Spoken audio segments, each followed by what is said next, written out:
जय परशुराम।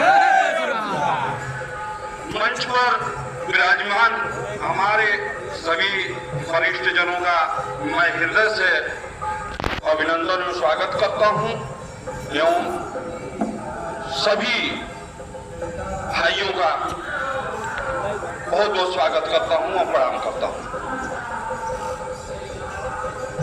गाजीपुर से आए अतिथियों का भी मैं हृदय से अभिनंदन और स्वागत करता हूं और आप लोगों को शुभकामना भी देता हूं कि आपको जो दायित्व दिया गया है उसका सही से निर्वहन करिए और संगठन को आगे बढ़ाइए। मित्रों, आज अक्षय तृतीया है, परशुराम जी का जन्मोत्सव है। इस जन्मोत्सव पर एक कार्यक्रम का आयोजन किया गया है। आयोजन करने से पहले भी मेरे पास एक फोन आया है कि आप लोग कार्यक्रम नहीं कर सकते हैं क्योंकि आप परमिशन नहीं लिए हैं।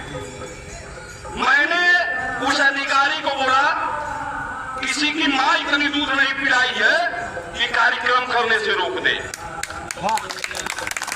अगर अम्बेडकर जयंती मनाई जा सकती है तो परशुराम जयंती, परशुराम जन्मोत्सव को किसी की हिम्मत नहीं है कि रोक दे।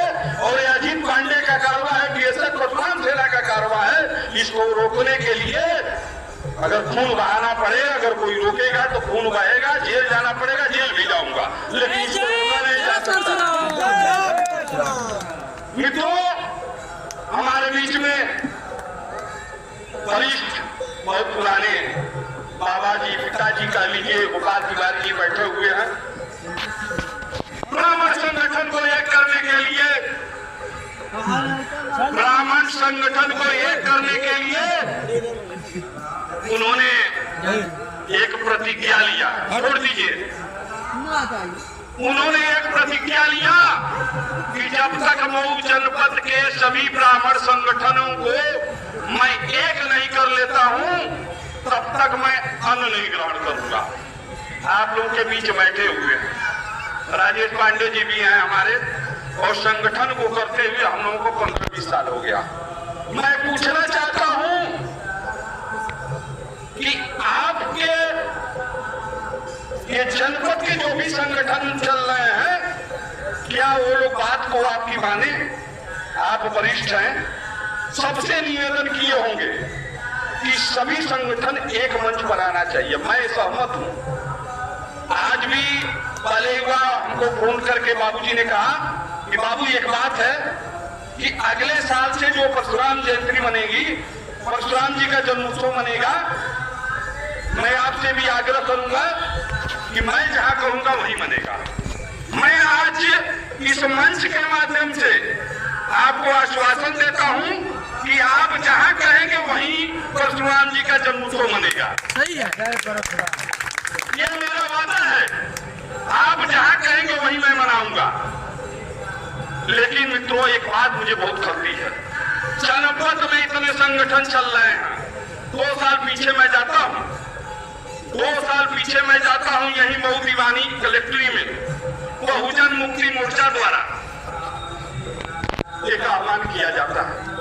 50 लोगों के साथ लेकर एक आह्वान किया जाता है, ब्राह्मण विदेशी है, ब्राह्मण भारत छोड़ो, ऐसा आह्वान किया जाता है। घूम घूम कर ब्राह्मणों को गाली दिया जाता है। मैं सभी संगठन के लोगों से मैंने निवेदन किया गोरखपुर से कि आप सभी लोग कलेक्ट्री में आइए और हम लोग चलेंगे, डीएम एसपी को ज्ञापन देंगे और मुकदमा दर्ज कराएंगे। ये अब कहना नहीं चाहिए, किसी संगठन का एक भी व्यक्ति कलेक्ट्री और वहां जाने की हिम्मत नहीं किया। क्या उनके मन में ये, उस समय कहां मर गए थे, उनके मन में कौन सी डर थी? वहां एकता नहीं दिखाई गई, क्यों नहीं एकता दिखाई गई? एकता दिखाने के लिए बस में बीएसएफ परशुराम सेना के लोग गए, कलेक्ट्री में घेराव किए, डीएम का, एसपी का घेराव किए और उसके ऊपर मुकदमा दर्ज करवाए और उसको जेल भिजवाए।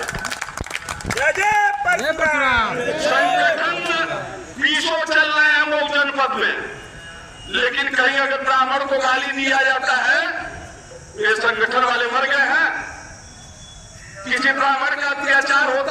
संगठन वाले क्या करते हैं, पूरी सब्जी खाने के लिए है। मुझे नहीं पूरी सब्जी खाना है। मैं तो जिस दिन संगठन ज्वाइन किया और जिस दिन प्रदेश अध्यक्ष बना उसी दिन अपने सर पर कफन बांध लिया। मित्रों, जय जय किसी ब्राह्मण को कोई सता नहीं सकता है, किसी ब्राह्मण का कोई अत्याचार नहीं कर सकता है, और किसी की मां इतनी दूध नहीं पिलाई है कि ब्राह्मण को गाली दे दे। संगठन बनाने से काम नहीं होता है, संगठन में चलने से काम होता है। सबको हम लेकर चल रहे हैं, सबको लेकर चल रहे हैं। आपको बता दूं, देवरिया जनपद में 5 ब्राह्मणों की हत्या हुई थी। वहां पर संगठन के हम लोग गए हुए थे। 5 ब्राह्मणों की निर्मम हत्या हुई थी। मैं पूछना चाहता हूं इस मऊ जनपद के ब्राह्मणों से, वोट की बात आती है तो कहते हैं इनको वोट दीजिए, उनको वोट दीजिए, उनको वोट दीजिए। उस समय कहां थे लोग? आज हमारी ऊंची राजनीति, हमारी कमजोरी के कारण ब्राह्मण समाज की जो हत्या किया उसकी मकान वैसे पड़ी है, मकान नहीं गिराई गई। पूरे उस समाज के लोग एक होकर कसम खा लिए कि उसकी मकान नहीं गिरनी चाहिए, और वही हुआ। मित्रों, कहीं ना कहीं ब्राह्मण कमजोर है, इसको स्वीकार करिए। मंच पर भाषण देना, व्हाट्सएप पर भाषण देना, ग्रुप में भाषण देना और जमीन पर करना, काम दोनों में अंतर होता है। जब तक जमीन पर काम नहीं होगा तब तक समाज बदलने वाला नहीं है। हम बस वोट देने के लिए नहीं बने हैं, बस हम वोट देने के लिए नहीं बने हैं। अभी समय और दुर्दिन आने वाला है, ब्राह्मणों का समय और खराब होने वाला है, और आप नहीं सुधरे तो आने वाला समय आपके बच्चों को बताएगा। आरक्षण रूपी दानव हमारे ब्राह्मण समाज के बच्चों को जो है पढ़ने नहीं दे रहा है। हम एक संगठन का मंदिर बनवा लें, संगठन का ये कर ले, संगठन का वो कर ले, उससे काम नहीं होने वाला है। अगर किसी के अंदर दम है तो आज ही यही शपथ खाए। चुनाव होता है, पहले सर्वप्रथम हम लोग आरक्षण का विरोध करेंगे, रोड पर उतरेंगे। सरकार का अगर पूरे प्रदेश में ऐसे आंदोलन किया जाएगा, सरकार की ऐसे की तैसी हो जाएगी। हर चीज के लिए ब्राह्मण कमजोर बना हुआ है। क्यों बना हुआ है भाई? अपनी ताकत तो दिखाइए। आज यहाँ पर सम्मेलन है, आज किसी के पास समय नहीं है। आज गए, कोई गया होगा ओम प्रकाश राजभर के रैली में, और कोई गया होगा राजू राय के रैली में। अरे यार, तुम अपने पिता को भूल गए, आराध्य देव को भूल गए, तो रैली में जाकर क्या करोगे? पीछे घूम रहे हो। अगर रावण का पुतला दहन होता है तो ये मैं आपके मंच के माध्यम से मांग करता हूँ कि कंस का भी पुतला दहन होना चाहिए। नहीं तो विजयदशमी पर मैं ये मांग करता हूँ, विजयदशमी पर कहीं भी अगर रावण जलता है तो रावण को नहीं जाना चाहिए। अगर ब्राह्मण जाता है पुतला दहन करने के लिए तो ये बड़ा पाप है।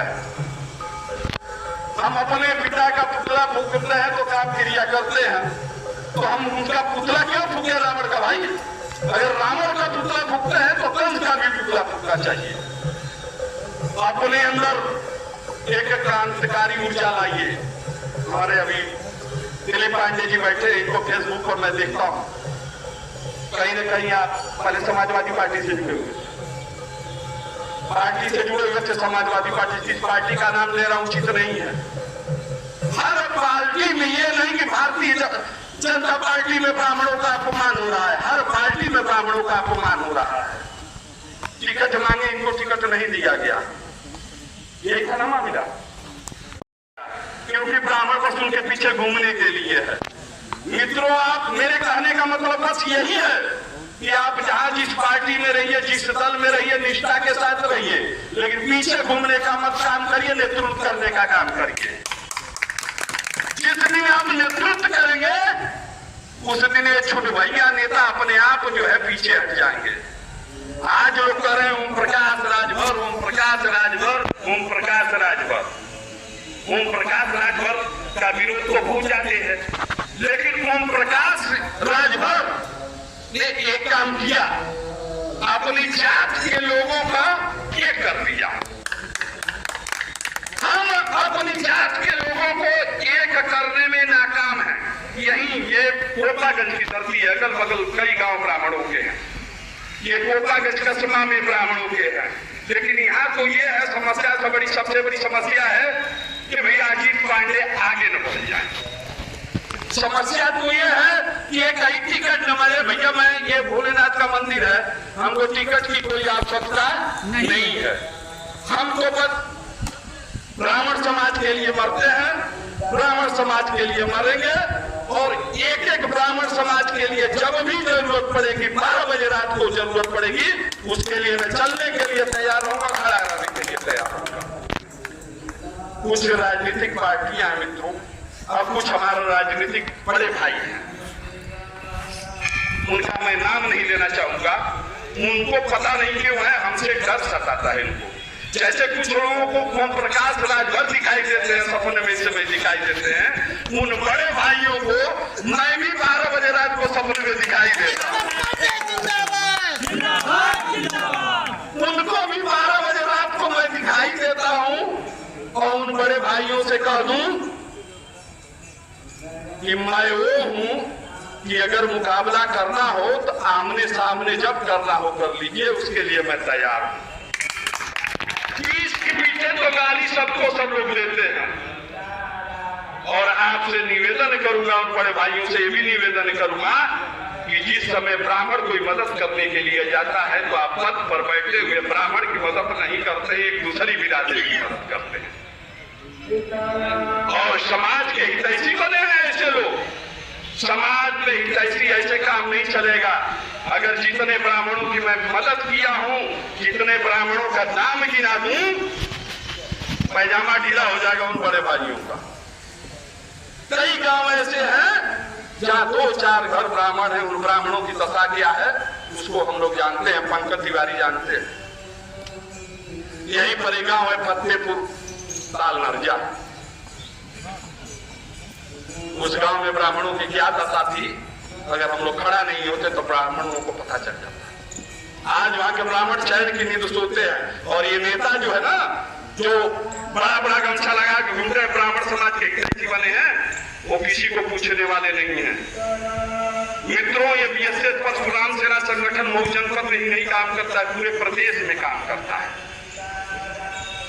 और मैं आप लोगों से ये भी निवेदन करूंगा, अगर पहले कोई भी मुझे निमंत्रण दे दे कि परशुराम जन्म उत्सव यहाँ पर मनाया जाएगा, मैं अपने कार्यक्रम को कैंसिल कर लूंगा, उनके साथ चलूंगा। लेकिन ये भी मेरी शर्त है कि अगर किसी ब्राह्मण बहन बेटी ब्राह्मण परिवार का उत्पीड़न होता है, उसके लिए आपको आगे चलना पड़ेगा, पीछे मैं चलूंगा। और अगर नहीं तो मैं करता हूं तो मैं आगे चलूंगा, आपको पीछे चलना पड़ेगा। ये मेरी शर्त है। और मैं बाबूजी से आग्रह करूंगा, आपके मन में जो भी हो आप हमसे कहिए, अगले साल से परशुराम जन्म उत्सव वहीं पर मनाया जाएगा। इसी के साथ सभी भाइयों का मैं पूरा आभार प्रकट करता हूं। और जिन भाइयों को संगठन की नई जिम्मेदारी दी गई है, उनसे निवेदन करूंगा संगठन के लिए काम करिए। और आप लोगों के प्रसाद वितरण का भी कार्यक्रम किया गया है। और मैं ज्यादा कुछ नहीं कर सकते, सभी भाइयों से निवेदन करूंगा कि ब्राह्मण हित में, सामग्री है ब्राह्मण हित में अगर आपको एक कदम चलना हो तो चलिए। संख्या बल का कोई मतलब नहीं होता है। गांधी जी जब चलते थे, अकेले चलते थे, लोग चलते जाते थे, कारवां बनता जाता था। जो परशुराम को मानने वाले हैं वो आएंगे, जो परशुराम को नहीं मानने वाले हैं नहीं आएंगे, छोड़ दीजिए उनको। हम 10 लोग अगर भाइयों देखिए, एक बात और मैं कहूं, 50 हिजड़ों की जरूरत नहीं है, 5 मर्दों की जरूरत है। 5 मर्द मिल जाए तो थाना से लेकर डखाना तक, जनपद से लेकर लखनऊ तक और लखनऊ से लेकर दिल्ली तक हिलाने की क्षमता है यहाँ पर। तो मेरे साथी है, वो मेरे भाई है, वो ये मेरे गर्व की बात है। और जो मैं उसके पीछे नहीं पड़ता हूँ, जो पीछे रहता है, जो डर के मारे रहता है। हम लोग हमेशा आगे रहे हैं, हमेशा आगे रहेंगे। संगठन हमेशा ब्राह्मण हित में काम किया, हमेशा ब्राह्मण हित में काम करेगा। इसी के साथ मैं अपनी वाणी को विराम दूंगा। सभी भाइयों से निवेदन करूंगा और एक बार सभी लोग खड़ा होकर ऐसा जयकारा लगाइए कि ये आवाज पूरे मऊ जनपद में गूंज जाए।